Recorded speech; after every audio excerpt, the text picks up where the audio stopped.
रामायण हिंदू धर्म के सबसे प्रमुख महाकाव्यों में से एक है, जिसकी रचना महर्षि वाल्मीकि ने की थी। ये महाकाव्य भगवान विष्णु के सातवें अवतार भगवान श्री राम के जीवन, आदर्श चरित्र और धर्म की विजय की गाथा है। इसमें अयोध्या के राजकुमार राम, उनकी पत्नी सीता और उनके अनुज लक्ष्मण के साथ वनवास, रावण द्वारा सीता का हरण और अंततः रावण के वध की कथा वर्णित है। अयोध्या के राजा दशरथ की 3 रानियां कौशल्या, सुमित्रा और कैकेयी थीं, लेकिन उन्हें संतान सुख नहीं था। उन्होंने महर्षि वशिष्ठ के निर्देशानुसार पुत्र कामेष्टि यज्ञ करवाया। ये यज्ञ फलस्वरूप भगवान विष्णु ने राम के रूप में कौशल्या के गर्भ से, भरत के रूप में कैकेयी के गर्भ से और लक्ष्मण व शत्रुघ्न के रूप में सुमित्रा के गर्भ से जन्म लिया। राम, लक्ष्मण, भरत और शत्रुघ्न गुरु वशिष्ठ के आश्रम में वेद शास्त्र और युद्ध विद्या की शिक्षा प्राप्त करते हैं। तत्पश्चात महर्षि विश्वामित्र उन्हें अपने 7 राक्षसों के संहार के लिए ले जाते हैं।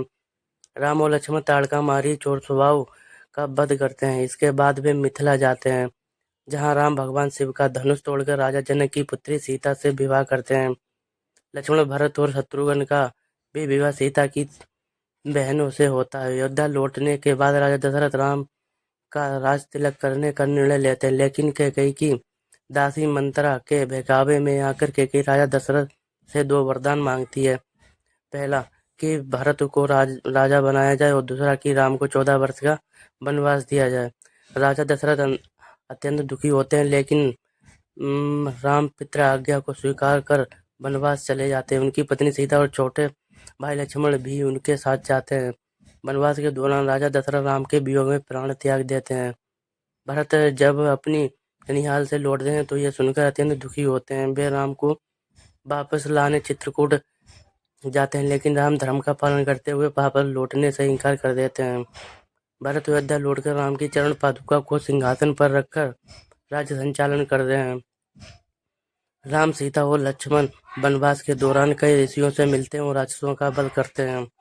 वे पंचवटी में निवास करते हैं, जहाँ शूर्पणखा राम पर मोहित हो जाती है। लक्ष्मण शूर्पणखा की नाक काट देते हैं, जिससे वह अपने भाई रावण से शिकायत करती है। रावण अपनी बहन के अपमान का बदला लेने के लिए मारीच की सहायता से एक योजना बनाता है। मारीच सोने के मिर्ग का रूप धारण कर लेता है और सीता को लुभाता है। सीता उस मिर्ग को पकड़ने की इच्छा व्यक्त करती है और राम उसे पकड़ने जाते हैं।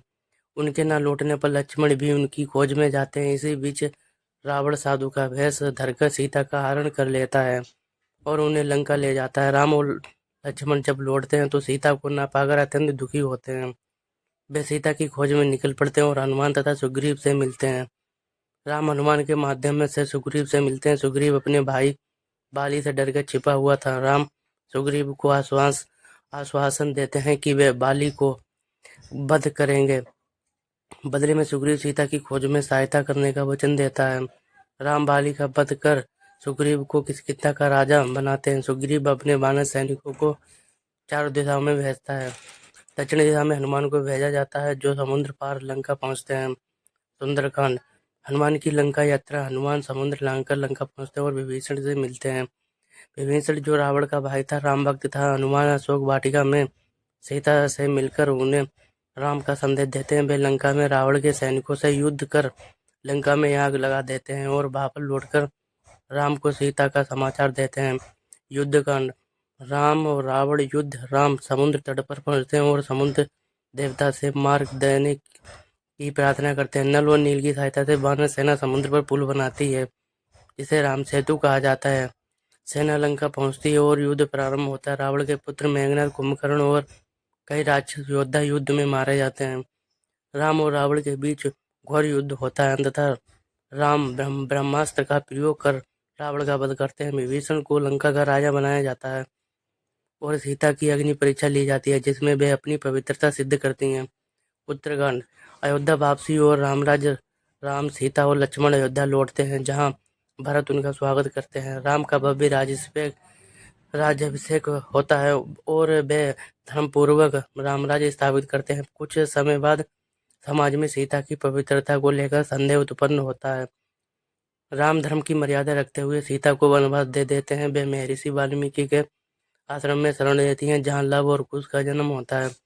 बाद में लव और कुश राम के दरबार में पहुंचते हैं और अपनी माता सीता का परिचय देते हैं। जब राम सीता को वापस लाने का निर्णय लेते हैं तब सीता धरती माता से प्रार्थना करती हैं और धरती में समा जाती हैं। राम अपने कर्तव्यों का पालन करते हुए अंततः जल समाधि ले लेते हैं और विष्णु लोक चले जाते हैं। रामायण केवल एक महाकाव्य नहीं बल्कि जीवन जीने की एक आदर्श विधि है। इसमें भक्ति, कर्तव्य, सत्य, त्याग और धर्म ये शिक्षाएं समाहित हैं।